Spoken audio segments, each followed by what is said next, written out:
Bienvenue dans OPD les amis, aujourd'hui faut qu'on parle, je pense que vous êtes beaucoup à avoir pris de bonnes résolutions et moi-même on est fin janvier, début février et vous avez déjà abandonné et moi aussi certaines. Il faut savoir que quand vous mettez en place une résolution, c'est important d'avoir un objectif derrière. Si vous vous dites, bon allez je cours cette année, vous allez faire quoi? Courir une fois, deux fois, trois fois dans la semaine, déjà c'est pas bien parce que vous allez vous blesser. Et de plus, il faut un objectif. Ça peut être courir 10 km, ensuite 21, ensuite 42 ou je ne sais quoi.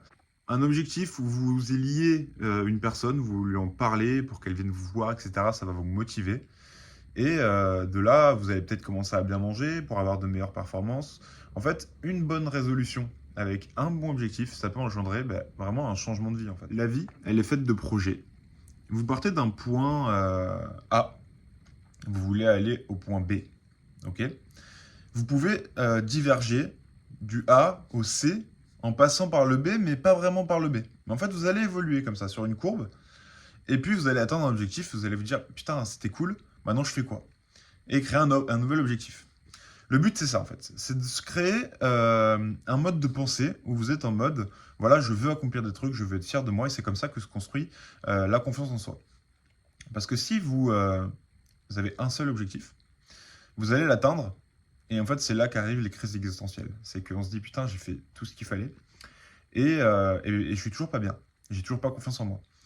Alors que c'est dans le progrès constant que vous allez commencer à vous faire confiance, euh, à avoir des relations de meilleure qualité, à faire des choses bien pour vous, à prendre soin de vous. Il y a un livre de Simon Sinek qui parle de ça, s'appelle Commencer par le pourquoi.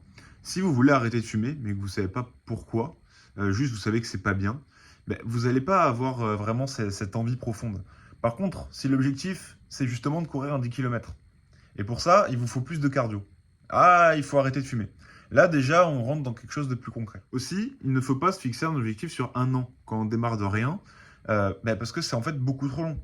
Vaut mieux faire sur un mois. Déjà, on voit comment on avance au bout d'un mois. Ça va plus vous motiver que sur 12 mois.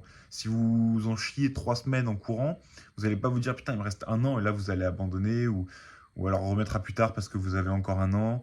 Voilà. Il faut faire des objectifs un peu plus rapides dans le temps pour qu'ils tiennent mieux. Quand je dis qu'on peut diverger d'objectifs, vous voyez, moi avant, je voulais prendre des douches froides pour me sentir moins stressé. Et en fait, je me suis rendu compte que ça me déplaisait, j'avais pas envie. Je l'ai fait quelques fois, je m'y suis habitué, mais j'ai préféré faire autre chose. Donc je me suis mis à méditer le matin. Certes, je pourrais faire les deux, mais est-ce que ça change réellement ma vie? Donc votre pourquoi, il doit être clair. Et vraiment, que ça soit une envie profonde de pas juste avoir du bien-être, mais vraiment grâce, par exemple, aux douches froides, qu'est-ce que je vais pouvoir faire comme objectif? C'est vraiment cette chose de remise en question. Et c'est là, en fait, où c'est compliqué. C'est que c'est pas juste simple et un objectif et bam. C'est qu'il y a tout un processus à comprendre. Il faut se ramasser, il faut se relever. Et c'est comme ça qu'on va réussir à atteindre nos objectifs. Décidément, j'arrive pas à le dire. Aussi, pour l'exemple des livres, lire un livre par semaine, au début, ça va être beaucoup trop, en fait. Vous n'allez pas réussir à lire, ou alors vous allez lire dans le vide. Du coup, ça vous donnera pas envie. Alors pareil, là, il faut prendre son temps, se dire, allez, je le fais 5 minutes. Au bout de 5 minutes, on voit comment on est. Si on a envie de continuer, on lit. Et quand on décroche, on aura déjà réussi notre objectif des 5 minutes. Et du coup, reprendre le lendemain comme on a fait, et ce tous les jours, et apprendre des choses plus facilement. Dernière chose, il va falloir changer votre quotidien. Si vous avez des habitudes ancrées depuis 1, 2, 5, 10 ans, ça va être très très dur de réussir ces objectifs en gardant la même routine. Parce qu'ajouter des choses à sa routine, c'est compliqué.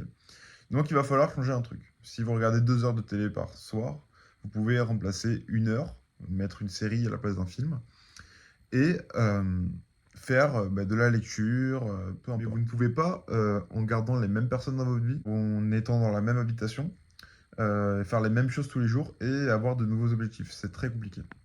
Donc essayez, et encore une fois on en revient à là, de sortir de votre zone de confort. Et si vous vous demandez pourquoi mettre en place un objectif, essayez. Juste le sport, voyez ce que ça vous apporte.